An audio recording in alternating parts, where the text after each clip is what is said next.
ప్రభునామంలో కూడి వచ్చిన మీ అందరికీ నా హృదయపూర్వక వందనాలు తెలియజేస్తున్నాను. ఈరోజు మరి యొక్క శ్రేష్టమైన వర్తమానంతో దేవుడు ఈరోజు మీ మధ్యలోకి నన్ను తీసుకొచ్చి ఉన్నాడు. అదేంటంటే ఈరోజు మన అంశం దేని గురించి మాట్లాడుకోబోతున్నామంటే, why do God delays promises in our life. అంటే దేవుడు మన జీవితంలో చేసిన వాగ్దానాల్ని ఎందుకు ఆలస్యము చేస్తాడు? దేవుడు మన జీవితంలో జరగవలసిన కార్యాలని ఎందుకు ఆలస్యం చేస్తున్నారు? ఇంకో విధంగా అయితే, ఎందుకు మన జీవితంలో దేవుడు చేయవలసిన కార్యాలు ఆలస్యం అవుతున్నాయి? ఎందుకు దేవుడు మన జీవితంలో చేసిన వాగ్దానాలు ఆలస్యం అవుతున్నాయి అనే యొక్క అంశం గురించి ఈరోజు దేవుడు మనతో మాట్లాడబోతున్నాడు. ఎంతమందికి ఆసక్తిగా ఉంది? హల్లెలూయా, హల్లెలూయా. మీరు మొదటి కారణము మనం ధ్యానించుకున్నట్లయితే, you are not ready for receive it. అంటే నువ్వు దాన్ని స్వీకరించుకోవడానికి నువ్వు ఇంకా రెడీగా లేవంట. రెడీగా ఏంటి? నేను కోరుకుంటున్నాను కదా నాకు కావాలని, నేను అడుగుతున్నాను కదా నాకు కావాలని, నేను ప్రార్థిస్తున్నాను కదా నాకు కావాలని. అయితే ఎందుకు రెడీగా లేను? నీ నీ దృష్టిలో నువ్వు రెడీగానే ఉన్నావు, కానీ దేవుని దృష్టిలో యు ఆర్ నాట్ రెడీ. అంటే ఒక చిన్న పిల్లవాడి చేతిలో, అమ్మ నాకు ఒక 500 కావాలి అని ఒక 2 ఏళ్ల పిల్లాడు 3 ఏళ్ల పిల్లాడు వచ్చి అడిగినాడు అనుకోండి, మీరు ఇచ్చేస్తారా? ఎందుకు? దాని యొక్క విలువ తెలీదు. ఎలా ఎలా ఖర్చు పెట్టాలి, ఎలా దాచిపెట్టుకోవాలి, ఎలాగ భద్రంగా పెట్టుకోవాలని తెలీదు. ఎందుకంటే దానికి ఆయన ఆ పిల్లవాడు రెడీగా లేడు. నేను 10th క్లాస్లో ఉన్నప్పుడు మా నాన్నని నాకు ఫోన్ తీసి డాడీ అని అడిగాను అనమాట.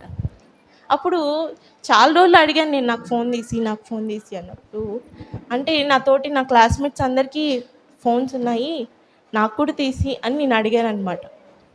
అప్పుడు నాన్న నాకేం చెప్పారంటే, నువ్వు దాన్ని తీసుకుని, సరే this is not the right time. నాన్న నీకు తీసి లేక కాదు, నాన్న దగ్గర డబ్బులు లేక కాదు, నేను ఎందుకు తీసిట్లేదో నీకు ఒక రోజు వచ్చిన తర్వాత నీకు అర్థమవుతుంది అని నాన్న నాకు అప్పుడు చెప్పాడనమాట. అప్పుడు నాకు చాలా బాధేసింది. ఇదేంటి, నేను 10th క్లాస్ వచ్చాను కదా, చాలా పెద్ద అమ్మాయిని అయిపోయాను కదా, ఫోన్ అడిగితే ఫోన్ ఆపరేట్ చేయడం నాకు వచ్చు కదా, నాకెందుకు మా నాన్న ఫోన్ తీసిట్లేదు? మా ఫ్రెండ్స్కి, మా క్లాస్మేట్స్కి అందరికీ ఫోన్ తీసిచ్చారు కదా, నాకెందుకు తీసిట్లేదు అని నాకు కొంచెం బాధేసింది ఆ మాట అన్నప్పుడు. అయితే మా నాన్న నాకు 20 ఏళ్ళ వయసు వచ్చిన తర్వాత నాకు ఫోన్ కొనిచ్చాడు అనమాట. అప్పుడు నా చేతికి ఆ ఫోన్ వచ్చిన తర్వాత ఒక్కసారి నేను బ్యాక్ రివైండ్ చేసుకున్నాను. 10th క్లాస్లో ఫోన్ కొనుక్కున్న నా ఫ్రెండ్స్, లేదంటే నా క్లాస్మేట్స్, వాళ్ళ జీవితంలో జరిగిన సంఘటనలు, అంటే వాళ్ళు ఫోన్లో చూస్తున్న యొక్క వీడియోస్, చేస్తున్న పనులు దేవునికి ఎంతో విరోధంగా ఉన్నాయి.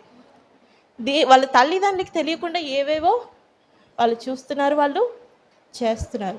ఆ వయసులో వాళ్ళకి అవి తప్పు అనిపించదు, ఎందుకంటే ఆ యొక్క వయసు ప్రభావం, అంత మెచ్యూరిటీ కూడా లేదు. ఒకవేళ నాకు కూడా మా నాన్న కూడా అప్పుడే నేను అడిగినప్పుడే నేను తీసిచ్చుంటే కనుక నేను కూడా వాళ్ళలాగే ఏం చేసేదాన్ని, వాళ్ళు చేసే పనుల్లో నేను కూడా పార్టిసిపేట్ చేసేదాన్ని. ఇప్పుడు నాకు ఒక మెచ్యూరిటీ వచ్చింది, ఏది గుడ్ ఏది బ్యాడ్ అని నాకు తెలిసింది, ఏది మంచి ఏది చెడు అని నాకు తెలిసింది, ఏది చేయకూడదని నాకు జ్ఞానం ఇచ్చాడు దేవుడు. ఇప్పుడు నాకు ఇచ్చిన మొబైల్ నేను జాగ్రత్తగా వాడుకోగలను. హల్లెలూయా. దేవుడు కూడా మన విషయంలో అలాగే ఆలోచిస్తాడు. దేవుడు నీకు ఇవ్వవలసింది నువ్వు అడగంగానే ఇచ్చేసాడు అనుకోండి, నువ్వు అది పొందుకోవాల్సిన యొక్క మెచ్యూరిటీ నీకు ఇంకా రాలేదు. మెచ్యూరిటీ అంటే మనకి శారీరక పరమైన మెచ్యూరిటీ కాదు, ఆత్మీయ పరంగా దాన్ని ఎలా హ్యాండిల్ చేయాలో నీకు ఇంకా రాలేదు. కనుక నువ్వు అడిగినప్పటికీ కూడా దేవుడు ఏం చేస్తున్నాడంట? ఆలస్యము చేస్తున్నాడు. అడిగినప్పటికి కూడా ఆలస్యము చేస్తాడు. ఆలస్యము చేసినప్పుడు మనకి బాధేస్తుంది కదండి.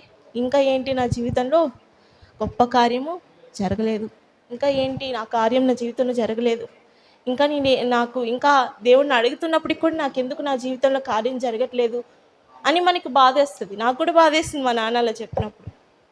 మా నాన్న అలాంటి సమయంలో ఎలాంటి గుర్తొస్తుంది మా నాన్నకి నేనంటే, ఇష్టం లేదు, అందుకే నేను ఏ అడిగితే కొనిచ్చట్లేదు అని యొక్క భావన నాలో అలా ఉండేదన్నమాట.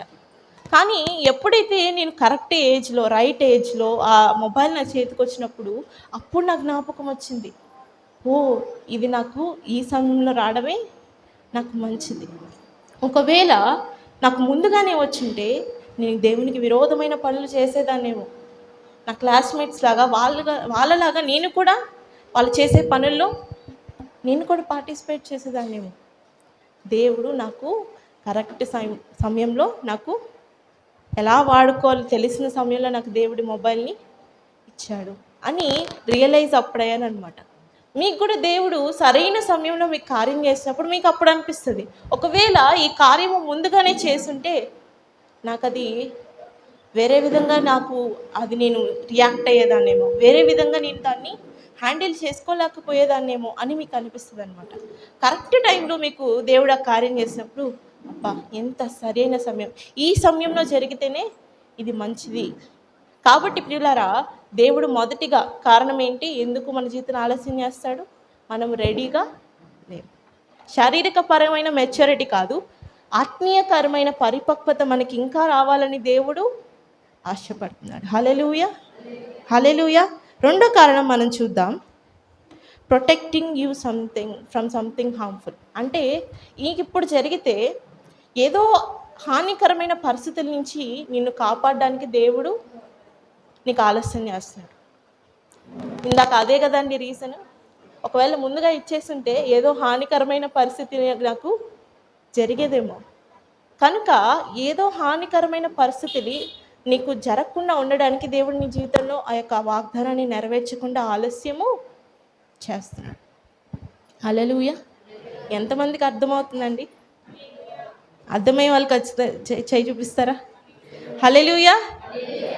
ఏదో హానికరమైన పరిస్థితి నీ జీవితంలో జరగకుండా ఆపడానికి దేవుడు నీ జీవితంలో చేయవలసిన వాగ్దానాన్ని ఆలస్యము చేస్తాడు. పిల్లలకి మీరు అడిగినవన్నీ వెంటనే నా పిల్లవాళ్ళు చాలా నాకు ఇష్టము అని ముదిగారం చేసి మీరు అడిగిన వెంటనే మీకు అన్నీ వాళ్ళకి అన్నీ ఇచ్చేసారనుకోండి, రేపు మీకే అదేమవుతుంది? అది మీకే ప్రాబ్లం. మీ అతి ప్రేమ వాళ్ళు అతి కార్యాలు చేయడానికి ఆస్కారము ఇస్తుందన్నమాట. కనుక రైట్ ఏజ్లో వాళ్ళకి ఏది ఇవ్వవలసిందో అప్పుడు మీరు ఇస్తే వాళ్ళు సరైన విధానంలో దాన్ని వాడుకుంటారు. దేవుడు కూడా ఇలాగే మన గురించి కూడా ఆలోచిస్తాడు. ఏదో హానికరమైన విషయము పరిస్థితి నుంచి నిన్ను కాపాడడానికి దేవుడు నీ జీవితంలో చేయవలసిన ఆ యొక్క కార్యాన్ని ఆపివేస్తున్నాడు. దేవుడు నీ జీవితంలో జరగవలసిన కార్యాన్ని ఆపివేస్తున్నాడు. లేదంటే నీకు నష్టము కలిగించే, నీకు అంత గొప్ప రిజల్ట్ ఇచ్చే విధంగా ఉండదు కాబట్టి దేవుడు నీ జీవితంలో కార్యాన్ని ఆపివేస్తున్నాడు. ఫర్ ఎగ్జాంపుల్, యోసేపు జీవితంలో మనం చూసుకుందాం. యోసేపుకి చాలా చెరసాల్లో పడిన వెంటనే, చెరసాల్లో యోసేపుని వేసిన వెంటనే యోసేపు ప్రార్థన చేసి ఉంటాడు కదా దేవునికి, దేవా నాకు వెంటనే చెరసాల నుంచి విడిపించు దేవా, ఇంత కష్టాలు నేను భరించలేకపోతున్నాను, నన్ను విడిపించు అని ప్రార్థన ఖచ్చితంగా చేస్తుంటాడు. కానీ దేవుడు ఎందుకు 2 సంవత్సరాలు 3 సంవత్సరాలు ఆలస్యం చేశాడు? పానదాయకుల అధిపతికి మర్చిపోయేలాగా చేసి రాజుకు కల వచ్చినప్పుడే ఆ పానదాయకుల అధిపతికి యోసేపు గుర్తొచ్చాడు. అలా గుర్తొచ్చడము దేవుని చిత్త ప్రకారమే జరిగింది. ఒకవేళ ముందుగానే పానదాయకుల అధిపతి రాజు దగ్గరికి వెళ్ళి, అయ్యా యోసేపు అనే కుర్రవాడు చాలా నిర్దోషి, చాలా మంచివాడు, అనవసరమైన అబండాలు వేసి తన్ని చెరసాలలో వేపించారు, దయచేసి అతన్ని విడిపించండి అని చెప్పుంటే యోసేపు ఎక్కడుండేవాడు తెలుసా? విడిపించబడుండేవాడు. అయితే తన తండ్రి దగ్గరికి వెళ్ళేవాడు. తన తండ్రి ఏం చేస్తుంటాడు? తా కుమారుడు చాలా సంవత్సరాల తర్వాత నేను చనిపోయాడు అనుకున్న కుమారుడు తిరిగి వచ్చాడు అని చెప్పి ఒక గొప్ప విందు పెట్టించుంటాడు. తర్వాత ఏం చేస్తుంటాడు? వెళ్ళి ఒక కర్ర ఇచ్చి వెళ్ళి గొర్రెలు కాసుకో, అంతే కదా. అంతకుమించి ఏమైనా చెప్పుంటాడా యాకోబు? అక్కడ ఆలస్యమైన కారణంగా రాజుకు కల వచ్చింది. ఆ కళకి భావని చెప్పే యొక్క ప్రక్రియలో దేవుడు యోసేపుని వాడుకోవాలనుకుంటున్నాడు. వాడుకున్న తర్వాత యోసేపుని ఆ దేశానికి అధిపతిగా చేయాలనుకుంటున్నాడు. అందుకనే యోసేపు జీవితంలో దేవుడు ఆలస్యము చేశాడు. హల్లెలూయా, హల్లెలూయా. నువ్వు ఇప్పుడే తొందరపడ్డావంటే, ఇప్పుడే నీ జీవితంలో కార్యం జరగాలని నువ్వు తొందరపడ్డావు, ఇప్పుడే జరిగిపోవాలని నువ్వు తొందర పడిపోతున్నావంటే కింద చిన్న చిన్నవే నువ్వు కోరుకున్నట్టు, చిన్న చిన్న కార్యాలు నీ జీవితంలో జరగాలని నువ్వు ఆశపడుతున్నట్టు. దేవుని కొరకు నువ్వు నిరీక్షణతో కనిపెట్టుకుని ఉన్నట్లయితే యోసేపు వలె దేవుడు నిన్ను దేశం యొక్క ఉన్నతమైన స్థానంలో ఉంచుతాడు. హల్లెలూయా, హల్లెలూయా. ఆలస్యంకి రెండో కారణం ఏంటండి? కొన్ని హానికరమైన పరిస్థితి, లేదంటే నిన్ను దిగజార్చే పరిస్థితుల నుంచి దేవుడు నిన్ను దూరంగా ఉంచడానికి నీ జీవితంలో ఆలస్యము చేస్తున్నాడు. హల్లెలూయా, హల్లెలూయా. రెండో కారణం మనం చూసుకుందాం. మూడో కారణం క్షమించండి. ఇంకోటి ఏంటంటే ఆయన సమయము ఇంకా రాలేదంట. ఏంటి? ఆయన సమయము ఇంకా రాలేదు. యోసేపు సమయం ఏంటి? చెరసాల్లో పడాడు, ప్రార్థన చేశాడు, వెంటనే నా దేవుడు విడిపించేస్తాడు అనుకుంటాడు. కానీ దేవుని సమయము అది కాదు. మన ఆలోచనలు వేరంట, దేవుని యొక్క ఆలోచనలు ఎక్కడుంది? ఆ వచనం చదువుకుందామా? యెషయా గ్రంథము 55వ అధ్యాయము 8వ వచనం చదువుకుందాం. యెషయా గ్రంథము 55వ అధ్యాయము 8వ వచనం.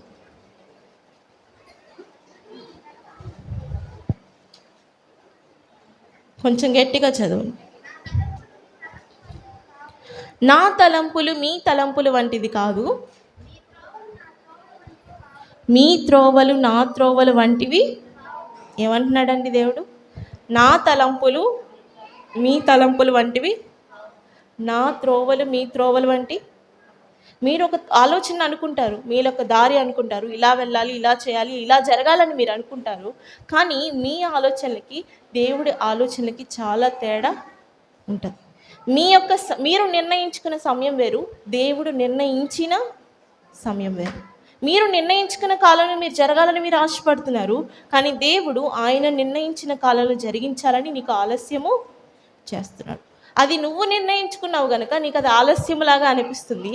దేవుడు నిర్ణయించాడు గనుక నీ నిరీక్షణ ఆయన వెతుకుచున్నాడు. అంటే నా బిడ్డ నేను ఆలస్యము చేసినప్పటికీ నా మీద నిరీక్షణ కలిగి ఉన్నాడా? లేదంటే తొందరపడి క్షణిక కాలమైన యొక్క సంతోషాల కోసము, క్షణిక కాలమైన యొక్క ఉపశమనాల కోసము తొందరపడి వేరే దారులు వెతుక్కుంటున్నారా అండి మీరు? ఇంకా నాకు జరగలేదని మన ఆలోచనల ప్రకారంగా, మన ఉద్దేశాల ప్రకారంగా, మన ఆలోచనలు, మన త్రోవల ప్రకారంగా మనం వెళ్ళిపోయినప్పుడు మోషే మొదటిగా ఏమైపోయాడు? తన ఆలోచనల ప్రకారంగా చేసినప్పుడు ఒక హంతకుడిగా పిలిపించబడ్డాడు. రెండవసారి దేవుని ఆలోచన ప్రకారంగా వెళ్ళినప్పుడు దేవుడు అక్కడ కార్యము జరిగించాడు. హల్లెలూయా. అర్థమైందా మీకు ఉదాహరణ? మోషే తన ఆలోచన ప్రకారంగా వెళ్ళాలనుకున్నాడు, ఒక హంతకుడిగా మిగిలిపోయాడు. దేవుడు పిలుపు తీసుకొని దేవుని సమయానుసారంగా దేవుడి మాటను ఆధారము చేసుకొని వెళ్ళిన కారణంగా మోషే అక్కడ గొప్ప నాయకుడిగా దేశములో వాడబడ్డాడు. హల్లెలూయా, హల్లెలూయా. ఎప్పుడైనా గుర్తుపెట్టుకోండి, మన ఆలోచనలు వేరు, దేవుని యొక్క ఆలోచనలు. మన త్రోవలు వేరు, దేవుని యొక్క త్రోవలు. ఆయన త్రోవలు, ఆయన యొక్క ఆలోచనలు మన ఊహకు అందనంత ఉన్నతంగా ఉంటాయి.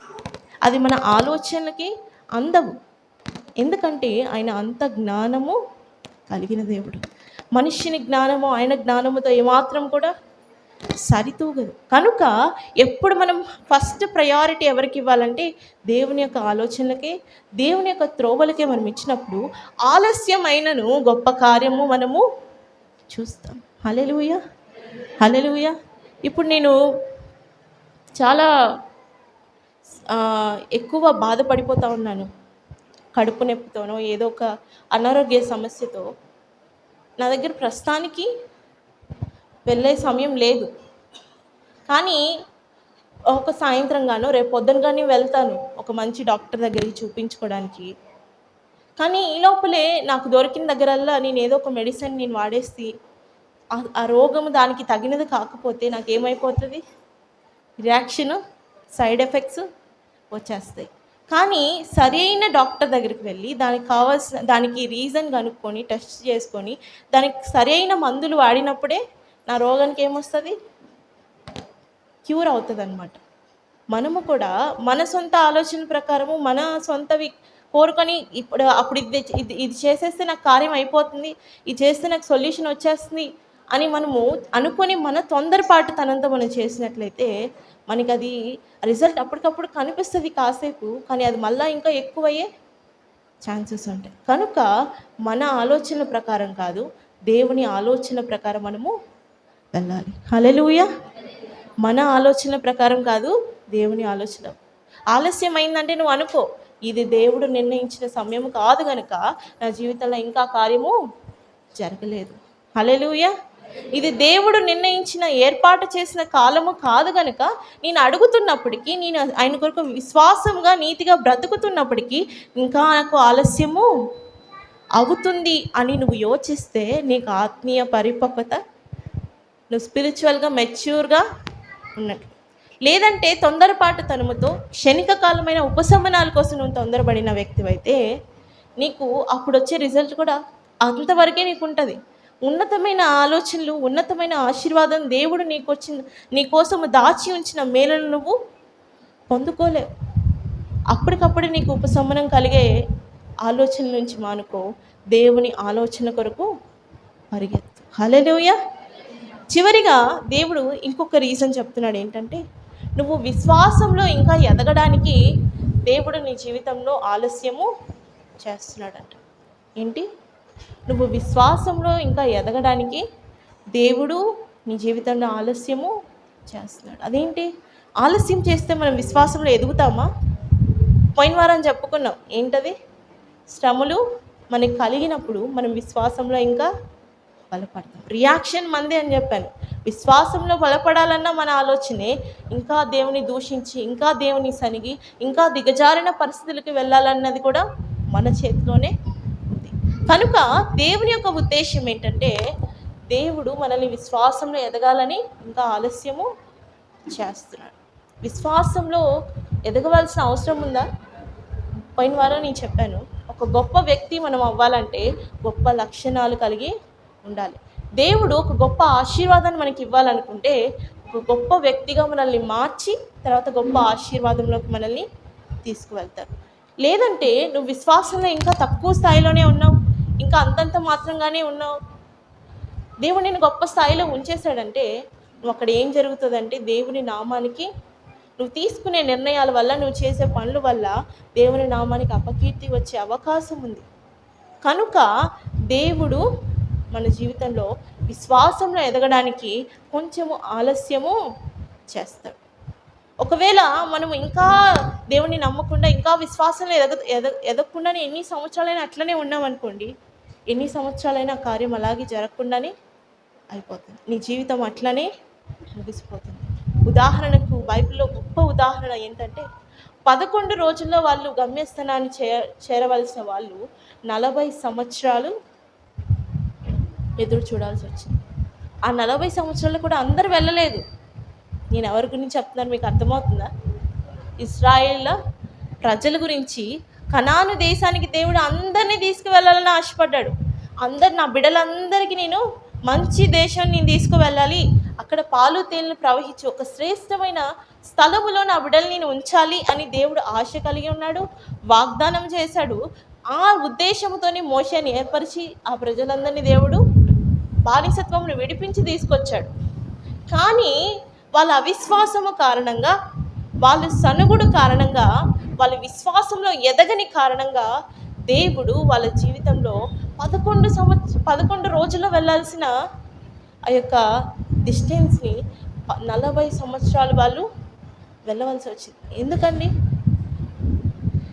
కొన్నిసార్లు తొందరగానే దేవుడు మనకి పెట్టుంటాడు గమ్యస్థలాన్ని, కానీ మన అవిశ్వాసము కారణంగా, మన సనుగుళ్ళ కారణంగా, మన గనుగుళ్ళ కారణంగా, మనం దేవుని పట్ల చూపించే అవిశ్వాసపు కార్యాల కారణంగా ఆ యొక్క కార్యము, ఇంత త్వరగా జరగాల్సిన కార్యం కూడా ఇంకా లేట్ అయిపోతుంది అన్నమాట. ఒక్కసారి మనం ఒక వచనం చదువుకుందాం. ద్వితీయోపదేశకాండము మొదటి అధ్యాయము 30 నుంచి చదువుకుందామండి. ద్వితీయోపదేశ కాండము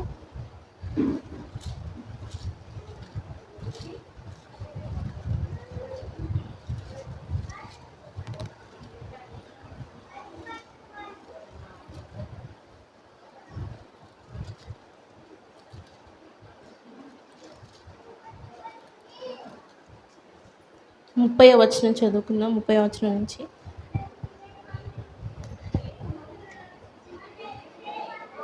మీకు ముందర నడుచుచున్న నీ దేవుడైన యెహోవా నీ కన్నుల ఎదుట ఐగుప్తులోను అరణ్యములోను నీ కొరకు చేసినట్టు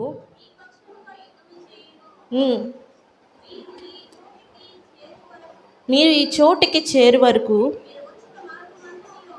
మీరు వచ్చిన మార్గమంతటిలోనూ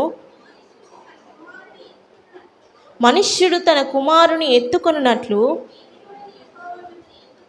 మీ దేవుడైన యెహోవా మిమ్మల్ని ఎత్తుకొని.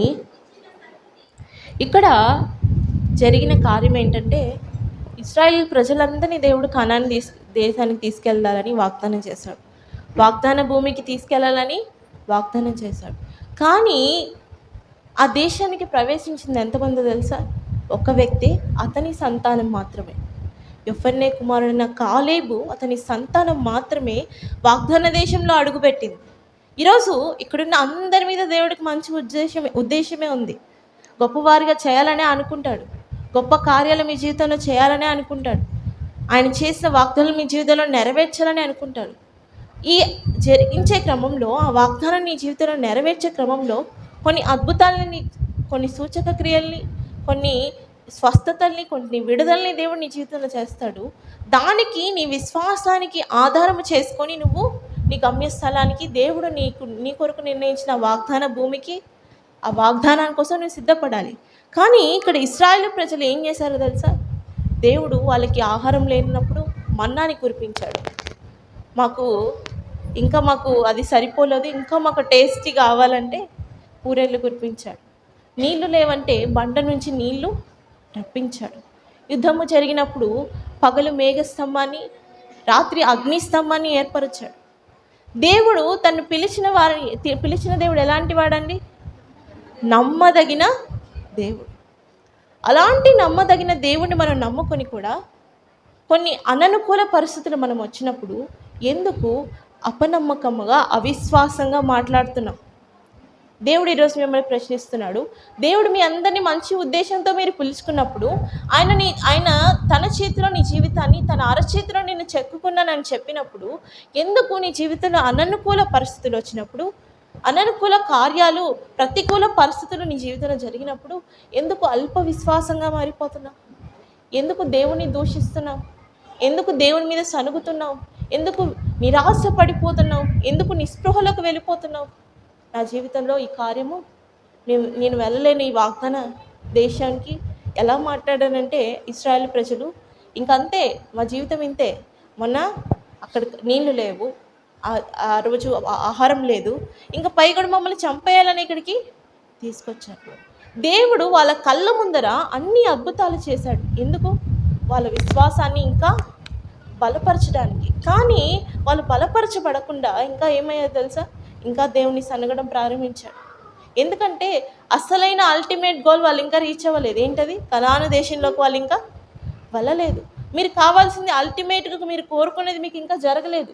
మధ్యలో కొన్ని అద్భుతాలు దేవుడు చేస్తున్నాడు.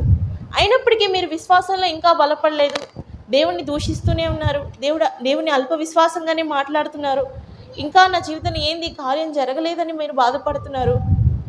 అలాంటి వ్యక్తులు మీరు అయినట్లయితే 11 రోజుల్లో వెళ్ళవలసిన గమ్యస్థలము 40 సంవత్సరాల వరకు పొడిగించబడింది. మీ జీవితంలో కూడా అలాగే జీవితాంతం కూడా ఆ బాధలను మనము అనుభవించాల్సింది. ఎందుకంటే దేవుడు మన జీవితంలో చేసిన కార్యాలను మనం ఆధారం చేసుకొని విశ్వాసంలో ఎదగట్లేదు కనుక. ఈరోజు ఇన్ని సంవత్సరాలుగా మనం మందిరానికి వస్తున్నాం. ఎంతమంది విశ్వాసంలో ఎంతవరకు ఎదిగి ఉన్నారో మీరు పరిశీలించుకోగలరా? ఎందుకంటే ఇందాక చెప్పినట్లు మీరు ఆయన ఆయన నీ జీవితంలో చేసే వాగ్దానానికి మీరేమై ఉండాలి? అర్హత కలిగిన వాళ్ళు ఉండాలి. దేవుని దృష్టిలో అర్హత అంటే మన రంగు, మన రూపు, మన ఆస్తిపాస్తులు కాదండి. మన విశ్వాసమే దేవుని దృష్టిలో కనిపించవలసిన అర్హత. హల్లెలూయా. నువ్వు ఎంత విశ్వాసంగా నువ్వు ఎదుగుతావో అంత గొప్ప వ్యక్తిగా దేవుడు నిన్ను నిలబెడతాడు. నువ్వు ఎంత విశ్వాసంలో నువ్వు పరిపక్వత కలిగి జీవిస్తావో అంత గొప్ప స్థాయిలో దేవుడు నిన్ను నిలబెడతాడు. నీ జీవితంలో దేవుడు చేసే కార్యాలు కూడా అంత గొప్పగానే ఉంటాయి. కానీ దురదృష్టం ఏంటో తెలుసా? నమ్ముకున్న వాళ్ళందరూ వాగ్దానాన్ని పొందుకోలేరండి. ఇప్పుడు ఎంతమంది వచ్చారు ఆ దేశానికి, వాగ్దాన భూమికి? కాలేబు, అతని వంశం మాత్రమే. ఎందుకు? దేవుడు పక్షపాత? దేవుడు కరుణామయుడే కదా, దేవుడు కనికరం గల దేవుడే కదా. కానీ ఎందుకు కొంతమంది జీవితంలోనే కార్యాలు జరుగుతున్నాయి? కొంతమంది మాత్రమే ఎందుకు గొప్ప వాళ్ళు అవుతున్నారు? కొంతమంది జీవితంలో ఎందుకు గొప్ప స్థాయిలో వాళ్ళు నిలబడుతున్నారు? చాలామంది ఎందుకు వెనకబడిపోతున్నారంటే నీ జీవితంలో దేవుడు చేసే కార్యాన్ని బట్టి నువ్వు విశ్వాసంగా కృతజ్ఞత కలిగి జీవించట్లేదు. దేవుడు ఇశ్రాయేలు ప్రజల జీవితంలో ఎన్నో అద్భుతాలు చేశాడు అరణ్య మార్గంలో, కానీ వాళ్ళు దాన్ని బట్టి కృతజ్ఞత కలిగి లేరండి. ఇంకా మాకేమీ లేదే, ఇంకా మాకు కార్యం జరగలేదే, ఇంకా మాకు రావాల్సింది రాలేదే అని వాళ్ళు అవిశ్వాసంగా మాట్లాడిన కారణంగా దేవుడి కోపము వాళ్ళ మీదకి వచ్చింది. తెలుసా? వాళ్ళ వంశాలన్నీ కూడా నాశనం అయిపోయాయి. కేవలము కాలేబు తన సంతానం మాత్రమే దేవుడు వాగ్దాన భూమిలోకి రప్పించుకున్నాడు. ఎందుకు? దేవుడు పక్షపాత అండి? ఒకవేళ అలాంటి పక్షపాతి దేవుడు అయితే కేవలం కాలేబు ఆ యొక్క ఎఫ్ఎన్ఏ యొక్క వంశాన్ని మాత్రమే దేవుడు తీసుకొచ్చి ఉంటాడు కదా. ఇశ్రాయేలు ప్రజలందరినీ తీసుకురావాల్సిన అవసరం లేదు కదా. కానీ దేవుడి యొక్క ఉద్దేశం ఏంటి? నా బిడ్డలందరినీ నేను ఆశీర్వదించాలి, నా బిడ్డలందరినీ నేను ఏం చేయాలి? గొప్ప స్థాయిలో ఉంచాలి. అయినప్పటికీ దేవుడు మన పట్ల మంచి ఉద్దేశం కలిగి ఉన్నప్పటికీ, గొప్ప ఉద్దేశం కలిగి ఉన్నప్పటికీ ఆయన అనుకున్న స్థాయిలో మనం గొప్ప వ్యక్తులము కావట్లేదు కనుక గొప్ప స్థాయిలో దేవుడు మనల్ని ఉంచట్లేదు. ఎంతమందికి అర్థమైంది? గొప్ప స్థాయిలో మనల్ని ఉంచాలంటే గొప్ప వ్యక్తిత్వం కలిగిన వ్యక్తులుగా మనము ఉండాలి. దేవుడు నీకు ఇయ్యబోయే దాని తర్వాత సంగతి, నీకు చేసిన దాన్ని బట్టి నువ్వు కృతజ్ఞత కలిగి జీవించాలి. ఎవరికో ఇంకొకరి జీవితంలో కార్యం జరిగిందని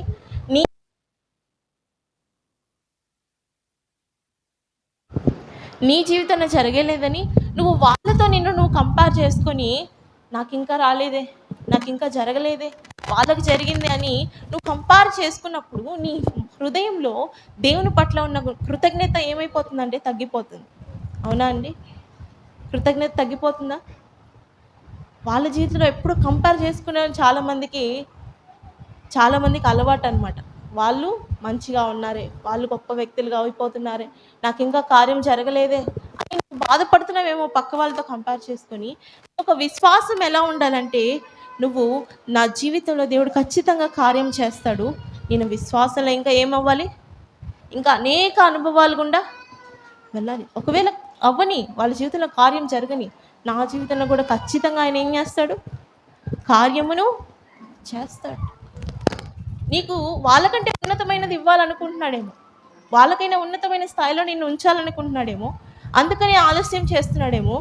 కానీ నువ్వు అది ఆలోచించకుండా నాకు ఇప్పుడే జరగలేదే, ఇప్పుడే ఎందుకు జరగలేదని నువ్వు క్షణిక కాలమైన ఉపశమనాల కోసం నీ ఆలోచనల ప్రకారంగా, నీ త్రోవల ప్రకారంగా నువ్వు వెళ్ళిపోయిన కారణంగా దేవుడు నీ కోసం దాచి ఉంచిన గొప్ప ఆ వాగ్దానాన్ని చేయలేకపోతున్నాడు.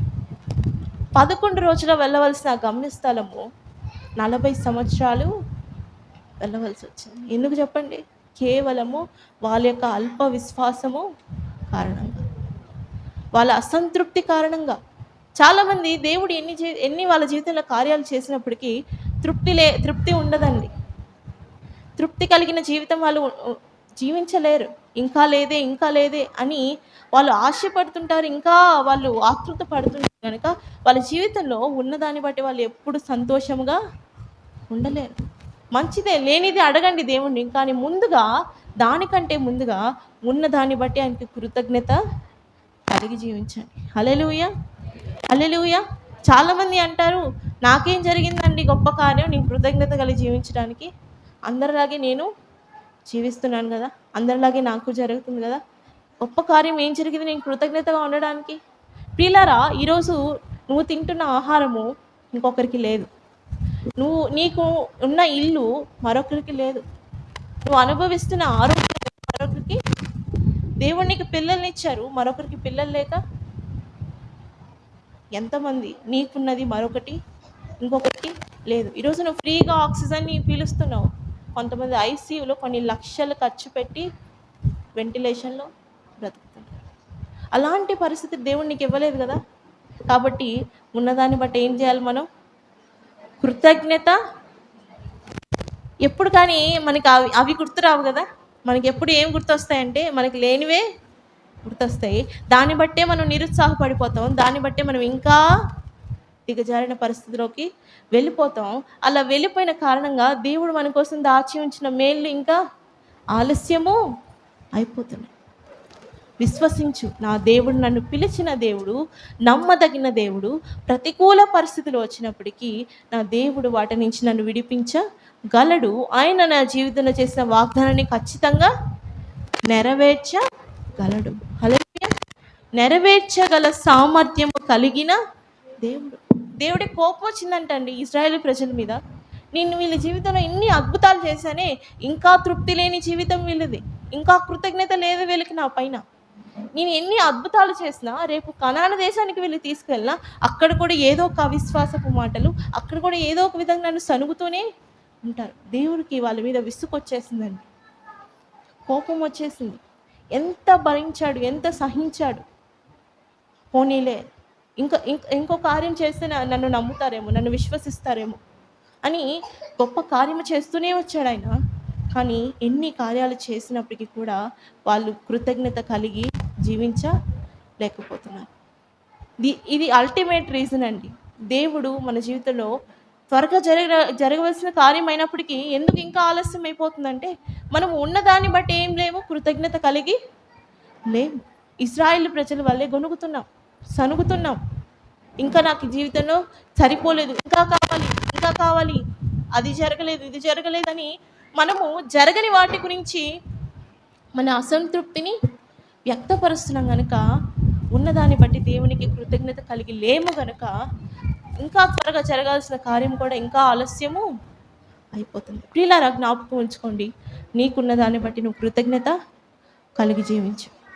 దేవుడు నీ జీవితంలో ఏ కార్యం చేయకుండా ఏముండడు. ఎన్నో అద్భుతాలు చేసుంటాడు, స్వస్థతలు చేస్తుంటాడు.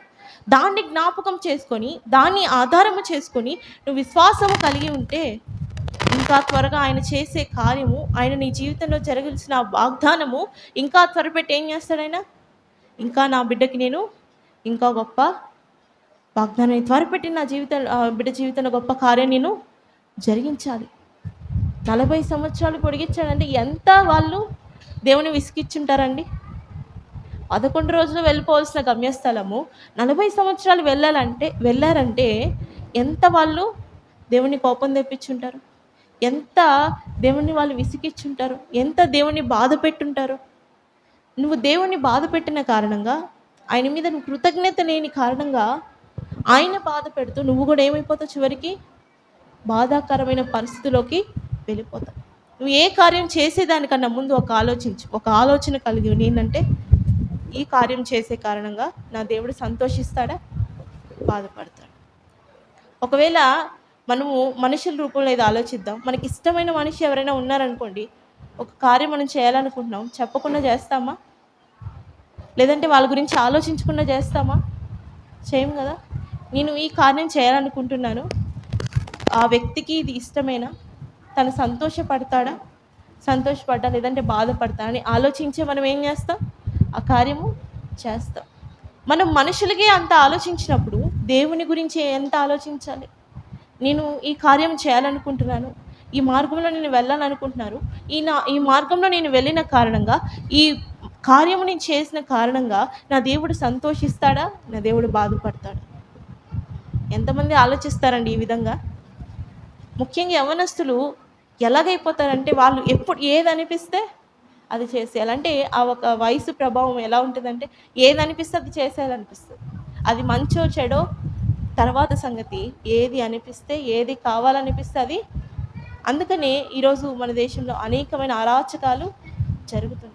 నిజమైన దేవుడి బిడ్డ ఏ కార్యము చేసేదానికన్నా ముందు ఏం ఆలోచిస్తాడు? నా దేవునికి ఇది సమ్మతమైన, నా దేవునికి ఇది ఇష్టమైన కార్యమేనా, నా దేవుడు ఇది అంగీకరించే కార్యమేనా, ఆ కార్యం అయితేనే నేను ఆ త్రోవలో వెళ్తాను. లేదంటే అది నీకు ఎంత ఇష్టమైన పైన అయినప్పటికీ, ఎంత ఇష్టమైన వ్యక్తి అయినప్పటికీ, ఎంత ఇష్టమైన కార్యం అయినప్పటికీ, మార్గం అయినప్పటికీ, నీ దేవుని గురించి నువ్వు ఆలోచించినప్పుడు అది ఎంత పెద్దదైనా నువ్వు వదులుకోవడానికి సిద్ధపడతావు. హల్లెలూయా, హల్లెలూయా. మోషే సిద్ధపడ్డా తన రాజత్వాన్ని వదులుకోవడానికి, దేవుని కోసం శ్రమలు అనుభవించడానికి. రాజత్వం కూడా ఏమనుకున్నాడు? అది తన పెద్ద ఇష్యూ అనిపించలేదు మోషే. ఇంత లగ్జరియస్ లైఫ్ దేవుని కోసం నేను వదులుకోవడానికి ఏమాత్రం కూడా ఆలోచించను. దీనికైనా శ్రేష్టమైన దాంట్లో దేవుడు నన్ను ఉంచుతాడు. ఆయన కొరకు ప్రయాసపడే దానికన్నా మిన్న అయినది నాకు ఈ రాజత్వంలో ఏది కూడా కనిపించలేదు. హల్లెలూయా, హల్లెలూయా. ఈ లోకానుసారమైన విషయాలలో నువ్వు పాలిపొందులు పొందేటప్పుడు నువ్వు ఆలోచించాలి, నా దేవునికి ఇది సమ్మతమేనా.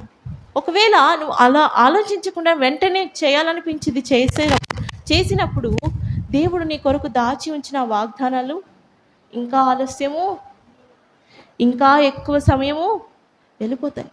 ఒకవేళ ఒక దైవజనుడు చెప్పాడు, మీ దేవుడు మీ ఇంటికి వచ్చినప్పుడు మిమ్మల్ని ఆశీర్వదించాలని, మీ ఇంటిని ఆశీర్వదించాలని, నీ కుటుంబాన్ని ఆశీర్వదించాలని నీ ఇంటికి వచ్చినప్పుడు నువ్వు బాగా పెద్ద వాల్యూమ్ పెట్టుకొని, మంచి సినిమా పెట్టుకొని నవ్వుతూ చూస్తున్నావు అంటే దేవుడు ఆశీర్వదిస్తాడా అండి? మంచి సీరియల్ పెట్టుకొని అబ్బా ఎంత ఆసక్తిగా ఉందని చూస్తూ ఉన్నావు అంటే దేవుడు ఆశీర్వదిస్తాడా అండి? ఆయనకి ఇష్టమైన పని, ఆయనకి సమ్మతమైన పని చేసినప్పుడు దేవుడు ఇంప్రెస్ అయిపోతాడనమాట. నా బిడ్డ ఇలాంటి పరిస్థితిలో ఉన్నప్పుడు, ఎవరు తన చుట్టూ లేనప్పటికీ కూడా నా కోసం నీతిగా బ్రతుకుతుంది. హల్లెలూయా.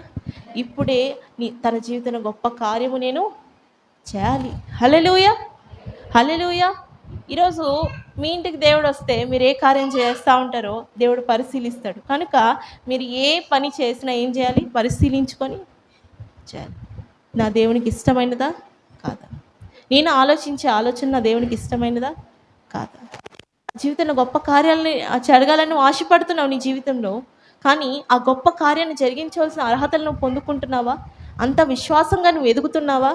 దేవునికి అంత ఇష్టపూర్వకంగా నువ్వు జీవిస్తున్నావా అనేదే నువ్వు ఆలోచించాలన్నమాట.